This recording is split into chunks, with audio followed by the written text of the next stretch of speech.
ზოგადად ძალიან კარგი პრაქტიკაა, როდესაც დედაქალაქის მერი ყოველ 4 წელიწადში ერთხელ აბარებს თბილისის მოსახლეობას ანგარის განხორციელებული პროექტების შესახებ, დედაქალაქის განვითარების შესახებ. დღეს ჩვენ მოვისმინეთ ანგარიში, რომელიც უკავშირდებოდა ურბანულ პოლიტიკას და ტრანსპორტის საკითხებს.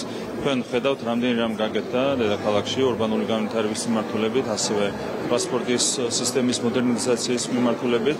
მარტო ეს პრეზენტაცია მოიცავდა დაახლოებით 20 მიმართულებას და თითოეული მიმართულებით არის ძალიან შთამბეჭდავი შედეგები. ხო, ტრანსპორტი არის სრულებით განახლებული, ურბანული გზები არის მთლიანად განვითარებული და მარტო რა დღეს იმის ხსენება, რომ 12,000 ოჯახი თბილისში დაკმაყოფილდა, ეს არის ეს ოჯახები, რომლებიც დაზარალებული იყვნენ პრობლემური მშენებლობებით. ხო, უამრავი რამ გაკეთდა დედაქალაქში და ამის შედეგები არის ვიზუალურადაც ძალიან თვალსაჩინო. თქვენ ხედავთ, რომ დღეს დედაქალაქი არის ბევრად უფრო განსხვავებული, ვიდრე იყო 8 წლის წინ და ვიდრე იყო 4 წლის წინ და რა თქმა უნდა ეს განვითარება უნდა გაგრძელდეს და მე დარწმუნებულია, რომ კახაკალაძე შემდეგი 4 წლის განმავლობაში კიდევ მეტ სიკეთეს მოუტანს ჩვენს დედაქალაქს. ბატონო, ჩორჩანის საგუშაგო საქმესთან დაკავშირებით მინდა გითხრათ, როგორც ვიცით, რომ პროკურატურაში დაცხადებული არის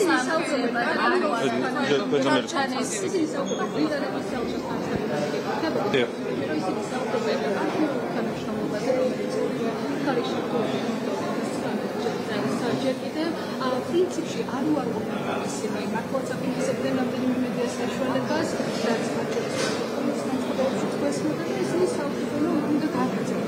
ეს თანამშრომლობა და მოუწოდებია თვითმმართველობის არჩევნებზე იყო ჩართული ერთხელ. თქვენ როგორც პრეზიდენტის საბჭოს აქტიებს ვარ ეუთრობირის რაც შეეხება თანამშრომლობას საქართველოსა და დიდ ბრიტანეთს შორის, რა თქმა უნდა, ჩვენ ვართ აბსოლუტურად ღია ამისათვის, თუმცა ძალიან მნიშვნელოვანია, რომ თანამშრომლობა ეხსენებოდეს კონკრეტულ პრინციპებს.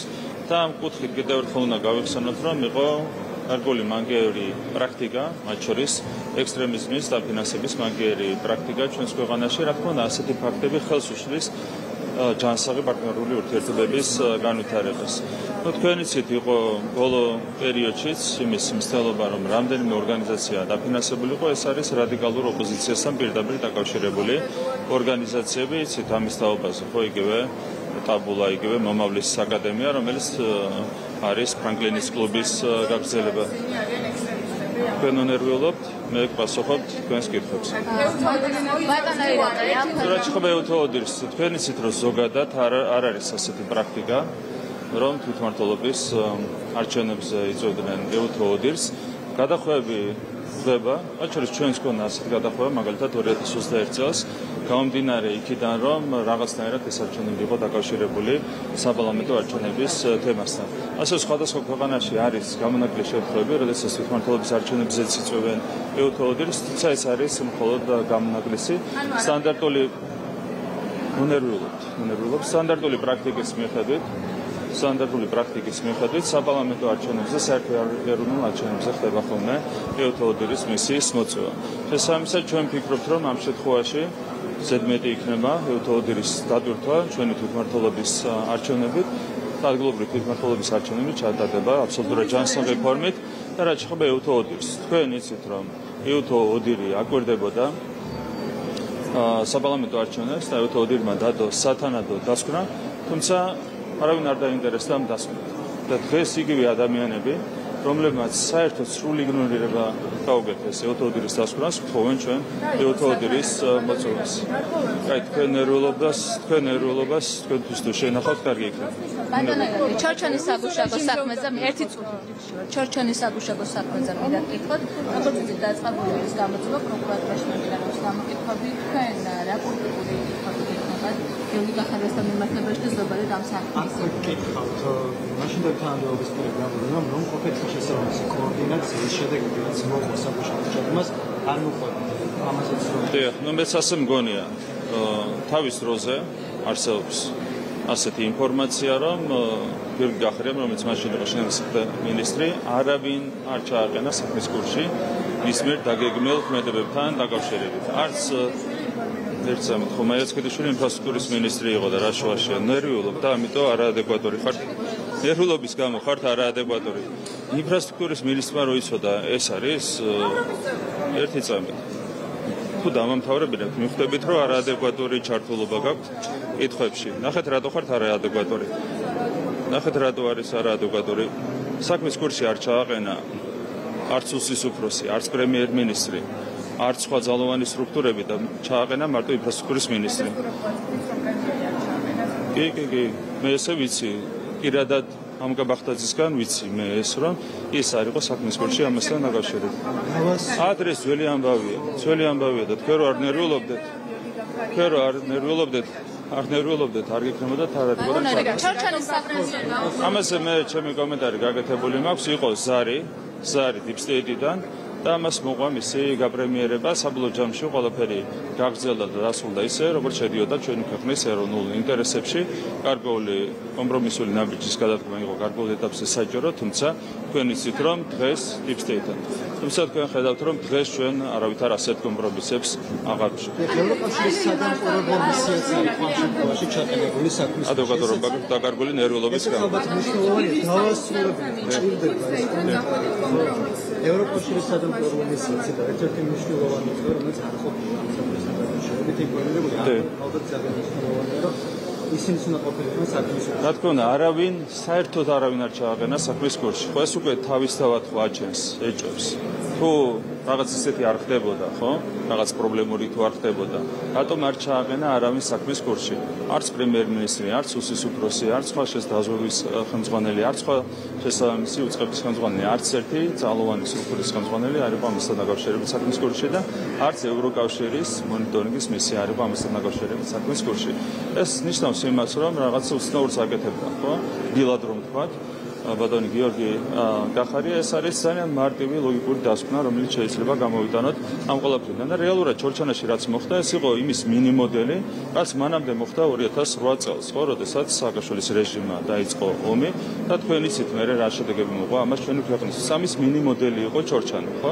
გადაიდგა არასწორი ნაბიჯი, რასაც მოყვა 1,000,000 კვადრატული მეტრი ჩვენი ქვეყნის ტერიტორიის დამატებითი ოკუპაცია, ხო? რა თქმა უნდა ეს არის განსახილველი. მეგონი თქვენ ნერვიულობთ. ეს კოვიდს ეხებოდა კოვიდის მართვის თემას, მეც არაფერს. დიდი მნიშვნელობა აქვს საბატონო. ბატონები, ოპოზიცია ემზადება, ბატონები, ოპოზიცია ზელენა კოშტარიას განცხადება თვითმმართველობის არჩევნებთან დაკავშირებით და თქვა, რომ ჩვენი უნდა შევშალოთ ამ პროცესს. რასაც აქამდე ამბობთ თქვენ ოპოზიცია კონკრეტულად ფაქტობრივად დადასტურება მისის განცხადება მმართველი გუნდის წარმომადგენლების წვერის შანსები აქვს ოპოზიციას ნუ რა შეეხება თვითმმართველობის არჩევნებს მარტივად ყველა მისის რეიტინგები ჩვენ დღეს გვაქვს იმაზე მაღალი რეიტინგი ვიდრე ქონდა საპარლამენტო არჩევნების წინ ანუ მაშინ თუ ავიღეთ 54% საპარლამენტო არჩევნებში დღეს შეგვიძლია ავიღოთ ამაზე მეტი ასეთ ვითარებაში რა თქმა უნდა ოპოზიცია არის აბსოლუტურად განცირული ჩვენ მოვიგებთ 64-ვე მუნიციპალიტეტში როგორც მერის ისე საგრებულოს არჩევნებს ასეთ ვითარებაში აღარ იციან რა ქნა თან ენანებათ ის 2-3 მანდატი რომელიც შეუძლიათ მიიღონ საგრებულოებში თან მეორე მხრივ ხედავენ რომ აბსოლუტურად განცირული არიან მარცხისთვის.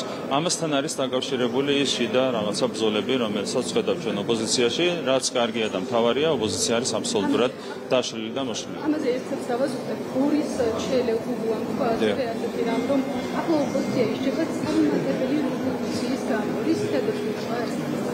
ნუ კარგია ვისმენთ ხშირად აღიარებებს და ესეც არის მოვიდი აღიარება იმისა რომ რეალურად ოპოზიცია იყო თავიდან ბოლომდე ჩართული რევოლუციის ორგანიზების მცდელობაში. ხო სხვა არაფერი არ იყო ის, რასაც ხედავდით ჩვენ საპარლამენტო არჩევნების შემდეგ. ეს იყო რა თქმა უნდა ქვეყანაში რევოლუციის მოწყობის მცდელობა, თუმცა ეს მცდელობა ყველამ დაინახა რომ ჩავარდა. ყველა სამწუხარო ის არის რომ მათ ჰქონდათ გარკვეული გარე მხარდაჭერა ამ რევოლუციის მცდელობაში, თუმცა ამის მიუხედავად მათი მცდელობა აღმოჩნდა წარუმატებელი, რაც არის აუცილებელი იმისათვის რომ ქვეყანამ განაგრძოს განვითარება. ჩვენ დღეს საუბარი ჰქონდა თბილისის განვითარებაზე, ხო?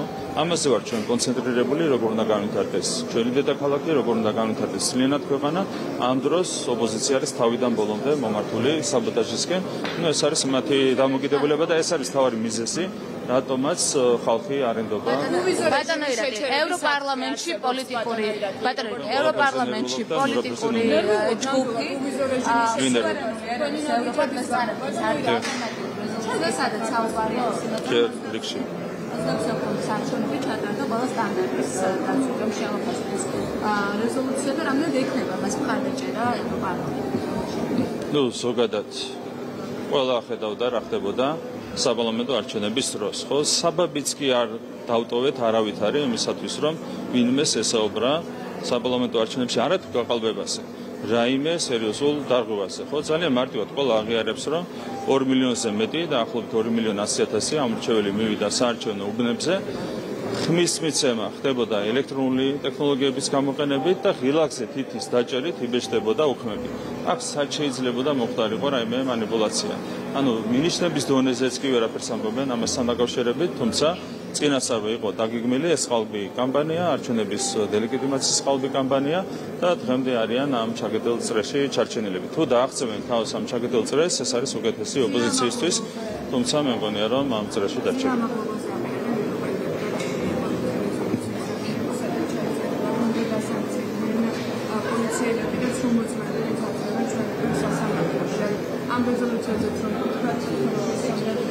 საერთოდ არის საინტერესო მადლობა.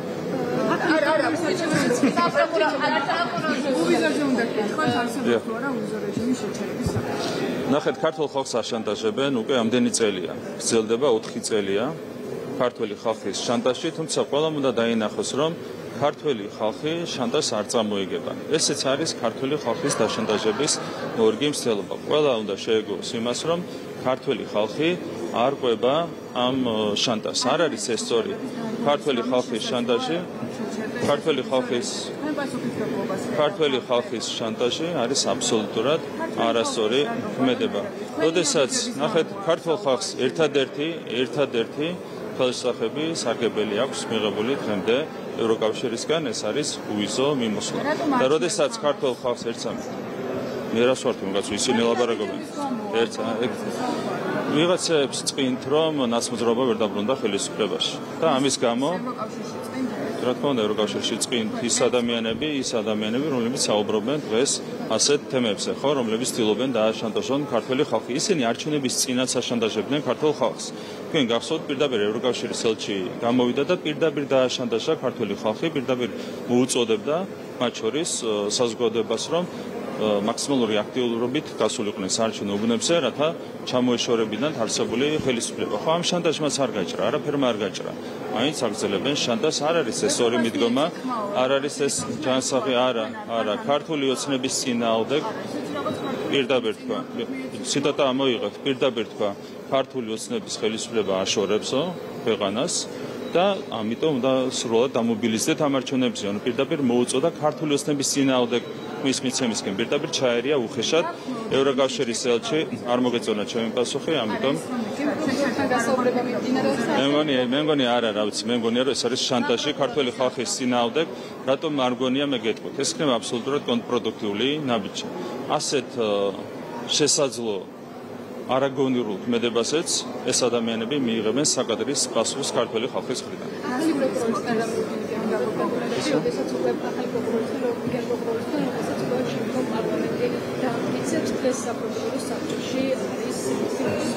მე რა ინფორმაციაც მაქვს წარდგენილი კანდიდატი ბატონი გიორგი გვარაგიძე არის გამორჩეული მაღალი პროფესიონალიზმი.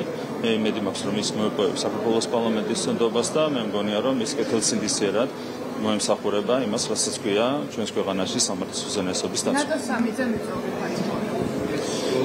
ვერ გეტყვით.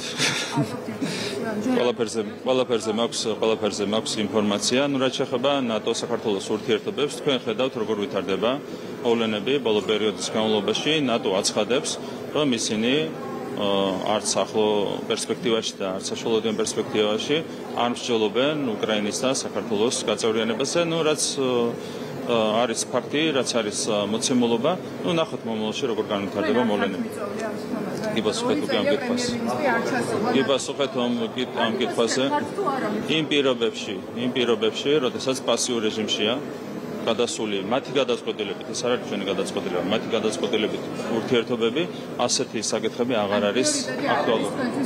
ჩვენზე არ არის საუბარი, მათთვის არ არის პრიორიტეტული, მათთვის არ არის პრიორიტეტული. მე ვერ ვისაუბრებ იმ თემაზე, რომელიც პასიურ რეჟიმში გადაიყვანა თავად ნატომ. დიდი მერია კონსტიტუციაში, ბატონო.